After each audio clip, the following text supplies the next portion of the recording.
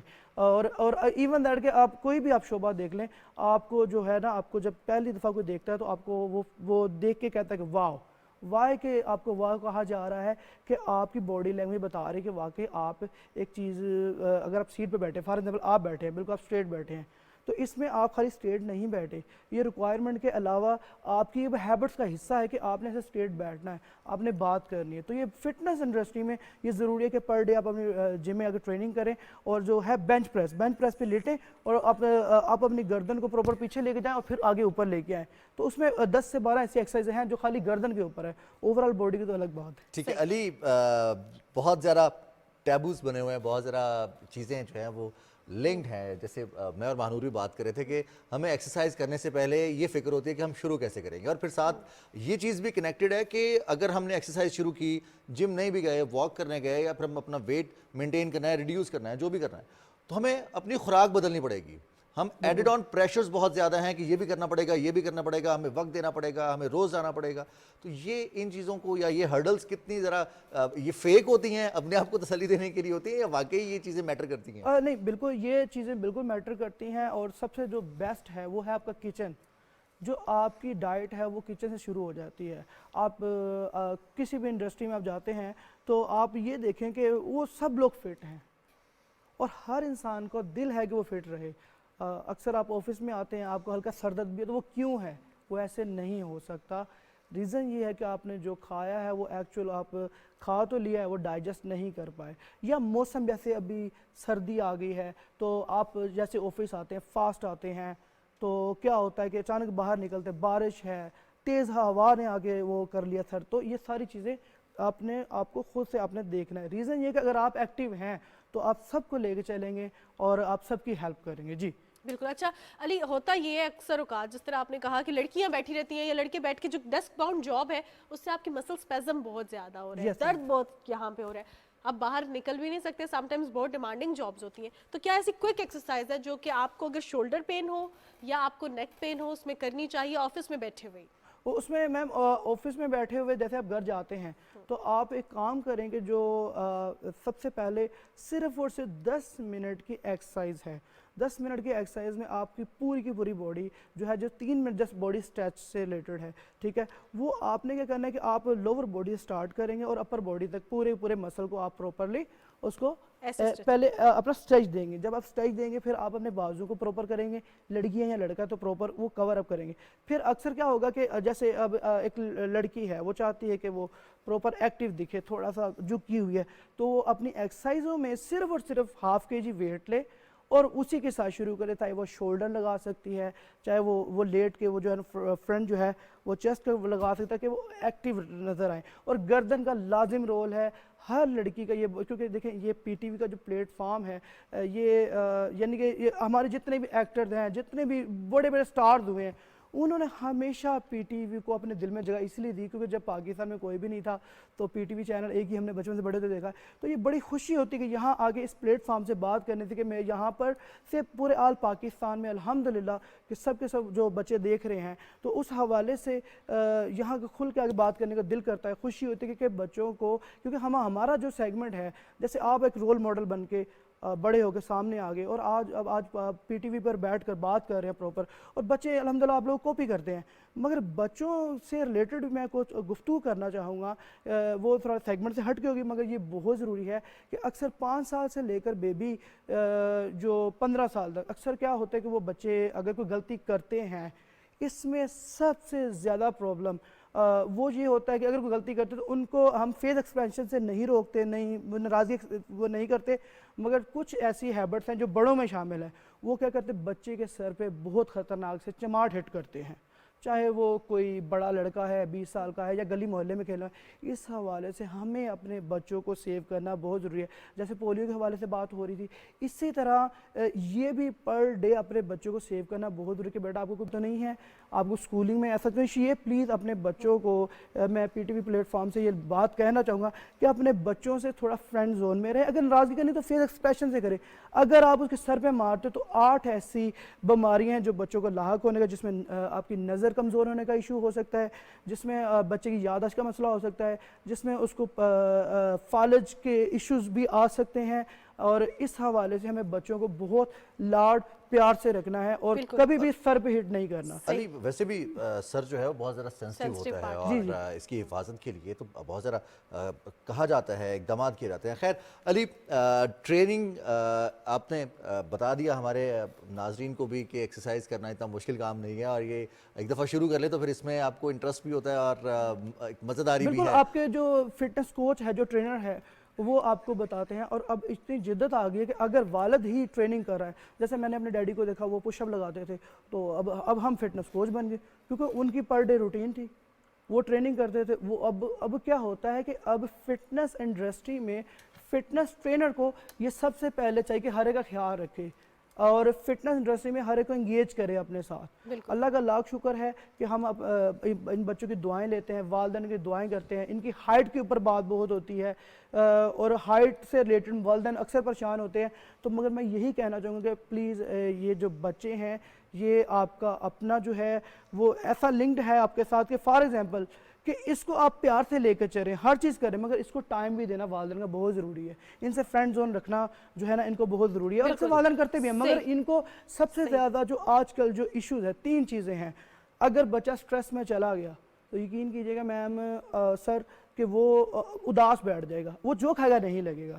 تو کیونکہ ہم چاہتے ہیں کہ اگر ہم 2050 میں ہم چلو انکل بوڑھے ہو جائیں گے, مگر وہ ینگسٹر جو بچے ہیں انہوں نے آگے پاکستان کی دوڑ سنبھالنی ہے. بالکل. اچھا علی, میں آپ سے یہ جاننا چاہوں گی جیسے بچوں کے حوالے سے بات کریں کہ جو کھائے گا نہیں لگے گا, لیکن سم ٹائمز ایسا ہوتا ہے کہ ہم کچھ کھاتے بھی نہیں ہیں اور پھر بھی لگ جاتے ہیں, جس کو کہتے ہیں نا کہ پانی بھی گھی کی طرح لگتا ہے. آپ کہا یہ جاتا ہے کہ موسم سرما میں ایکسرسائز کا جو افادیت ہوتی ہے وہ دگنی ہوتی ہے, تو کھانے کا بھی تو دل زیادہ چاہتا ہے, جلیبیاں کھانے کا, میٹھے چیزیں کھانے کا سردیوں میں دل تو زیادہ چاہتا ہے. تو ڈائٹ کیسی ہونی چاہیے اور ہوگی ایکسرسائز؟ جی, ڈائٹ جو ہے وہ والدین مینٹین کریں گے, بچے کو انکار بھی نہیں کرنا, بچے کو کم کوانٹٹی بھی نہیں. ہمارے جیسے بچے وہ کیسے اپنی ڈائٹ کو مینٹین کریں؟ دیکھیں جیسے آپ ہیں فار ایگزامپل, اب آپ کی روٹین میں یہ شامل ہونا چاہیے کہ آپ نے 200 گرامج سے زیادہ کھانا نہیں کھانا. اس کے آپ 3 پورشن کریں, 4 پورشن کر لیں, وہ آپ کی اپنی مرضی ہے, پر 4 سے زیادہ نہ لیجیے اگر آپ فٹنس نہیں کر رہی. اگر آپ جم میں نہیں جا رہی فار ایگزامپل اور آپ کے پاس ٹائم نہیں ہے, آپ نے جسٹ ہلکی سی یوگا کرنی ہے, تو آپ پورے دن میں جسٹ 2 یا 3 پورشن لیں, وہ بھی 200 گرامج کے, اس سے زیادہ نہیں لے سکتی. جو کھائیں گے اسے چبا کر کھائیں گی. 200 گرام ان ٹوٹل یا 200 گرام ایک ٹائم میں؟ ٹوٹل جیسے 100 گرام رائس ہو گیا, 100 گرام ساتھ چکن ہو گیا, 100 گرام ساتھ ویجی ہوگی, تو یہ اپنے مائنڈ میں رکھیے گا. تو یہی بیسک جو ہے, کیونکہ یہ ڈائٹیشن کا کام ہے بتانا, مگر فٹنس سے ریلیٹڈ ہمارے پاس آتے رہتے, تو ایک ہی چھت کے نیچے فٹنس ٹرینر ملے گا, فزیوتھراپسٹ ملے گا اور ڈائٹیشن ملے گا. تو اس حوالے سے میں نے نالج شیئر کر دیا. علی, یہ تو آپ بات کر رہے ہیں کہ ایک پاؤ سے بھی کم کھانا کھانا ہے, اور سردیوں کی راتیں کتنی طویل ہوتی ہیں, جی یہ سوچ کے ہی بہت سارا وزن کم ہو رہا ہے کہ ہمیں اتنا سا کھانا کھانا ہے. ذائقہ نہیں آتا اتنا تھوڑے کھانے کا. بالکل ٹھیک ہے. اس میں یہ نہیں کہ آپ نے جسٹ آپ ایک ٹائم 200 گرام کے کھانا کھائیں, چاہے اس کو 5 پورشن میں لے جائیں, پورشن کنٹرول اسی طرح ہی ہوں گے. اگر فار ایگزامپل آپ وہ کھا رہے ہیں, سب کچھ کھائے جا رہے ہیں, جیسے ہمارے الحمدللہ پاکستانی گندم کا کھانا جیسے بچے کھاتے ہیں, بڑے کھاتے ہیں, تو اس میں یہ ہے کہ پھر مینٹین نہیں کر پائیں گے. پھر پر ڈے آپ کو اپنے جیسے آپ ہو, اگر کچھ کھا رہے ہو, لیز کھا رہے ہو یا کوئی ایسی چیز کھا رہے ہو, اس کے ساتھ اگر آپ پاپ کارن کھانا شروع کرتے ہو تو وہ آپ کا فیٹ لاس کرنے میں ہیلپ کرے گا. صحیح. اچھا علی, میں آپ سے یہ جاننا چاہوں گی کہ جب ہم پورشن کنٹرول کے حوالے سے بات کرتے ہیں, تو اکثر اوقات جو سیلیبریٹیز ہیں جو بہت فٹ ہیں, وہ یہ کہتے ہیں کہ ہم 6 بجے کے بعد فیٹس نہیں لیتے, کاربوہائیڈریٹس نہیں لیتے. کیا اس میں کچھ سچائی ہے, ایسے کرنا چاہیے؟ میم دیکھیں, وہ جو آپ نے بتایا, جنہوں نے نیشنل گیمز میں جانا ہے یا بہت زیادہ آگے جانا ہے, ان کے لیے وہ چیزیں وہ کرتے ہیں. مگر جو ایک نارمل روٹین میں ہم بات کر رہے ہیں, جو نارمل جو عام بچہ بھی یہ چیز کر سکتا ہے, اس میں کیا ہوگا کہ جو لوگ میں یہ نہیں کھاؤں گا, میں یہ کھاؤں گا, میں یہ کھاؤں گا, یہ چیزیں بھی بہت غلط ہے. وہ بچے کو سوچنا چاہیے کہ جو مام میکٹ کر رہی ہیں وہ بیٹا آپ کے لیے اچھا ہی میکٹ کر رہی ہیں.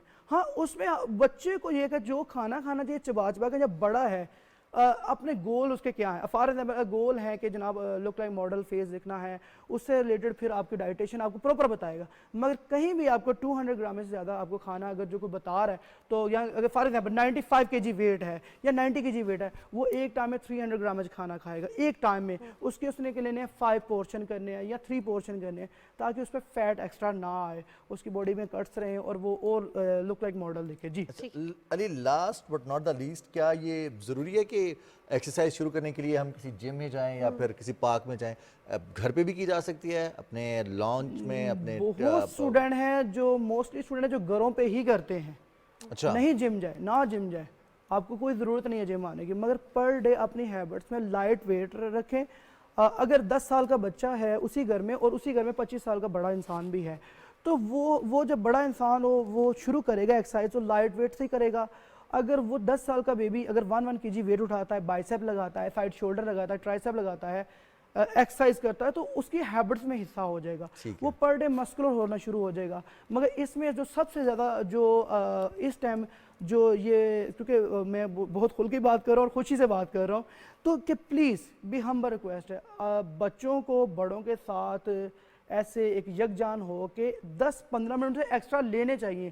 جیسے آپ اسٹڈی میں اپنے ٹیچر کے ساتھ بیٹھ رہے ہو, آپ اپنے والدہ سے ٹائم لیں, ان سے پراپر کنفرم کریں کہ دودھ کے کیا بینیفٹس ہیں, اور اس کے ہر جو چیز جو کھانے میں اس کے بینیفٹ پوچھیں, کیونکہ والدین سے بڑا کوئی ٹیچر نہیں ہے, والدین سے بڑا کوئی استاد نہیں ہے, اور ان سے آپ لوگ دعا لیں, آپ لوگ آگے لائیں. کل کا فیوچر آپ لوگوں کا ہے, اور انشاءاللہ آپ لوگوں کے بڑے ہونے کے ویٹ کر رہے ہیں, کیونکہ انہوں نے ایکسپیریمنٹس کیے ہوئے ہیں نا ڈیفرنٹ چیزیں کھا کے کہ اس کا باڈی پہ کیا امپیکٹ ہوتا ہے. آپ نے ایک ورڈ یوز کیا ماڈل لائک فیس.